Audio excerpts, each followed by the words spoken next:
Olá, bom dia para você que nos acompanha. Seja muito bem-vindo a essa edição. Estamos de volta ao vivo, são 11 horas da manhã pelo horário de Brasília. Mais uma semana abençoada para todos nós. Vamos juntos conferir os principais destaques do Brasil e do mundo desta segunda-feira.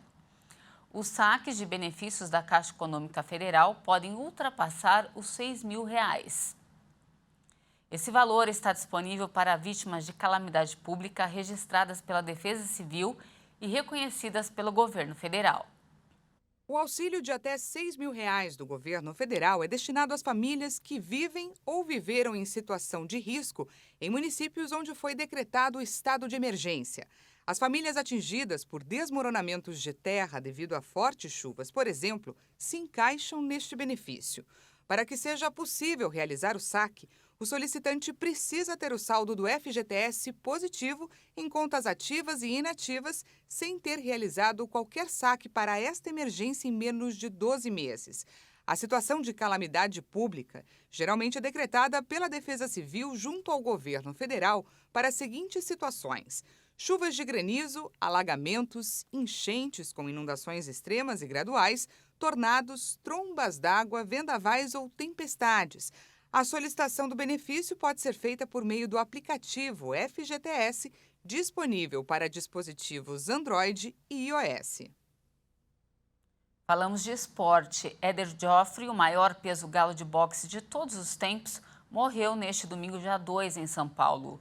O boxeador de 86 anos estava internado desde 4 de março por causa de uma pneumonia e há 7 anos foi diagnosticado com uma doença neurológica degenerativa.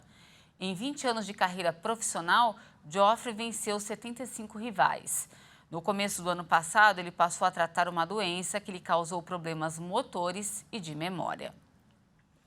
Agora vamos para os destaques internacionais. Aqui na câmera 1, líderes de 9 países da OTAN emitiram uma declaração conjunta condenando a anexação dos territórios ucranianos pela Rússia e pedindo aí que a organização aumente a assistência ao país.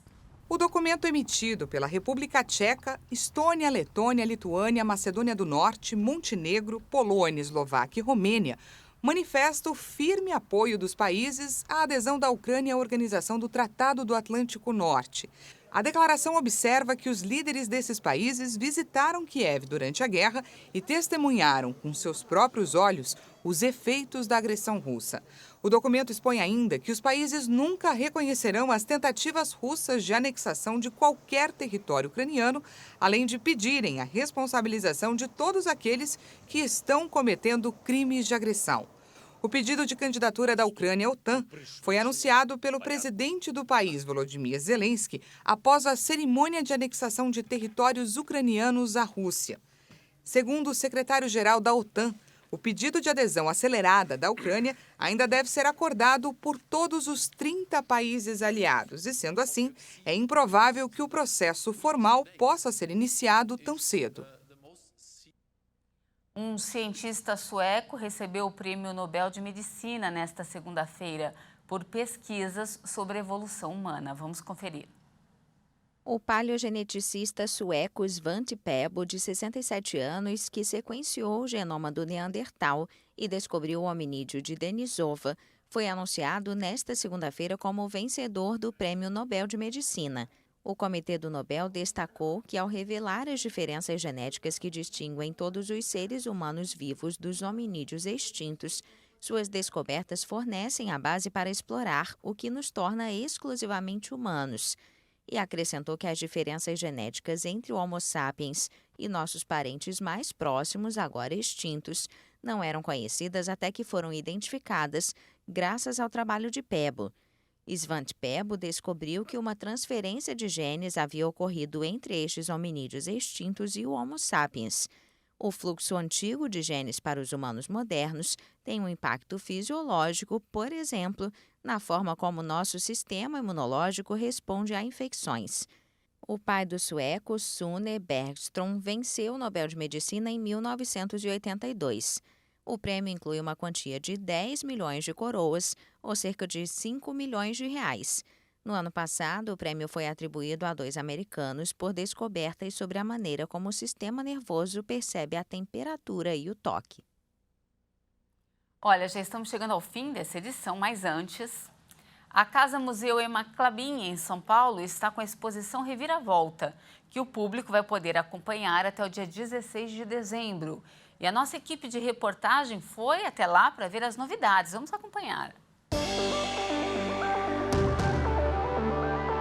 Obras que ainda não foram expostas nos 15 anos de existência do local vão estar no evento. A ideia dessa exposição é apresentar um novo olhar sobre a coleção da Ema Klabin. Normalmente, os grandes museus eles apresentam uma exposição muito linear, né? Que você entra, está tudo distribuído igualmente nas paredes e permite uma leitura bem linear. Numa casa-museu, essa leitura já é do conjunto, né? Da forma como as coisas estão expostas na casa e, na verdade, quem orienta a visita é o olhar do próprio visitante. Aqueles que não conhecem obras que ainda não foram emolduradas ou que foram expostas em locais pouco visitados vão ter a oportunidade na exposição Reviravolta, o que leva o visitante a novas impressões a respeito delas. A gente tem algumas peças que lá desde a abertura elas estavam guardadas em reserva técnica e algumas peças também que a dona Ema adquiriu e que ela nunca chegou a expor na casa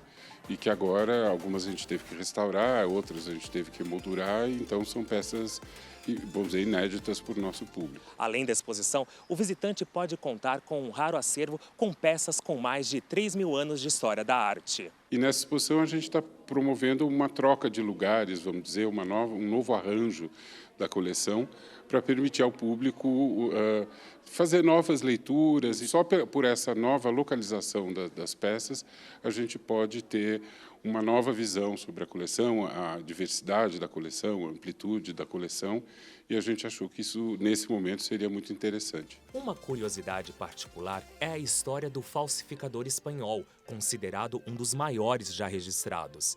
Até hoje, sua identidade é desconhecida.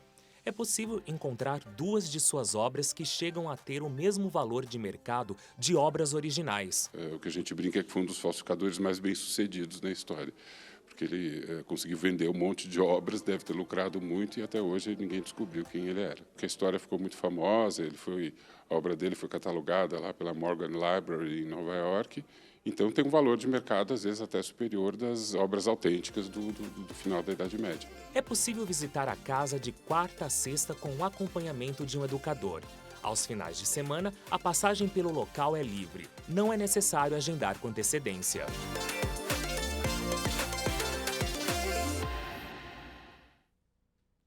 Para quem está aqui em São Paulo, imperdível, hein? E olha, essa edição fica por aqui. Agradeço demais a sua companhia. A gente volta a se encontrar ao longo da programação. Continue ligada na rede.